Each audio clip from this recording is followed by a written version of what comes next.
Welcome back to Living Off the Land. Now, in the previous videos, I've talked about banana peel fertilizer, eggshell fertilizer, and now, today, I'm going to talk about Epsom salt fertilizer. But before I get into the Epsom salt fertilizer, a couple weeks ago, with the banana peel, I told you guys to allow 1 to 2 weeks for it to sit, for the banana peel to sit in the jar, and I actually did the video on 4/8, and now it is the 23rd, so it's exactly 2 weeks. So now I could literally open the jar, take the banana peel out, and by now it's all mushy, discard it, and now I can take the contents and put this around my plants and vegetables. Now, I'm so excited because when you think of Epsom salt, you think of putting it in the bath, maybe after working outside all day and you're aching and you just want to relax. And so yes, that's one thing that Epsom salt is good for. Now when you're using Epsom salt in your garden and on your plants, you want to use just plain old Epsom salt. You don't want to use the lavender Epsom salt. You don't want to use any fragrance Epsom salt. Just plain basic Epsom salt. And I always talk about the macronutrients and the micronutrients. So we know with the macronutrients, it needs nitrogen, phosphorus, and potassium. But there are micronutrients, and some of those micronutrients are sulfur, boron, calcium, manganese, magnesium, sulfur, and so forth. Now, the Epsom salt has magnesium sulfate. It promotes growth. It boosts the cell structure. And I'm not going to go into really, a lot of detail, but I want you to know that the magnesium is one of the micronutrients. Now, this magnesium can also be used to deter pests. And what you can do, you can mix a concoction and put it in a mixture bottle and spray it on the leaves. Tomato plants and peppers love it. So when you're planting and you dig that hole, sprinkle a little Epsom salt in the bottom of that hole. Then put a little thin layer of soil and then put your plant on top and watch it grow. Now, adjacent to them, I'm going to plant beans.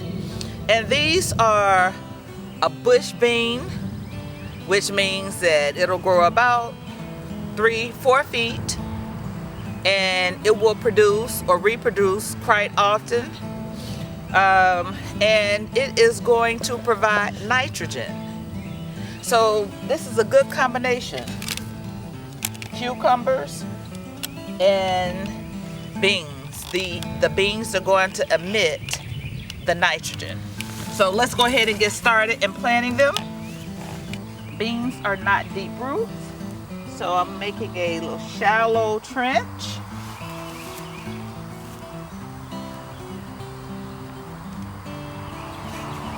One of the things you can do with beans, you can plant them in successions. What does that mean? That means after every 2 or 3 weeks, you can plant again. And you can plant throughout the summer. So you will have a harvest up until October. About 2 inches apart. Maybe 3. It's not exact.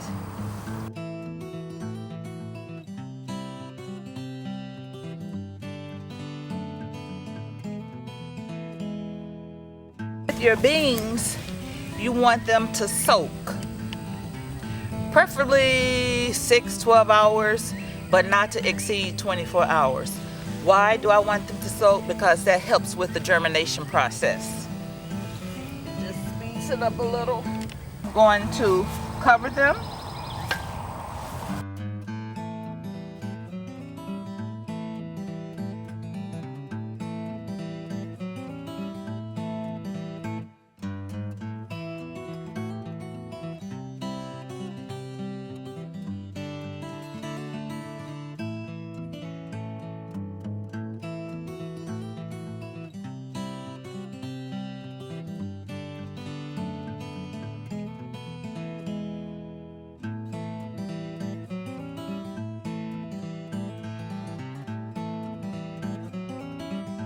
So the last thing I'm going to do is water.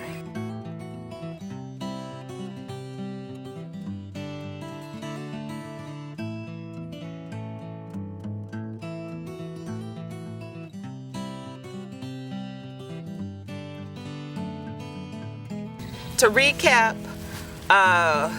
and in planting my cucumbers in my humus soil, I put eggshells and banana peels at the bottom, covered the pickling cucumbers up, and then adjacent to it, I planted a bush variety of bean called contenders. Because where I am, I have to cover my crops.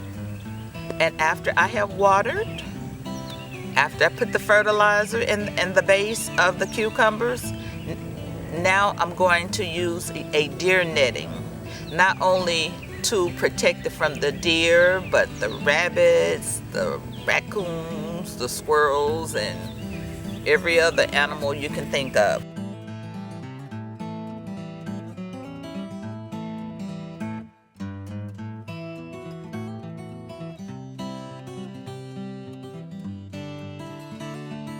Make sure you comment, like, and subscribe.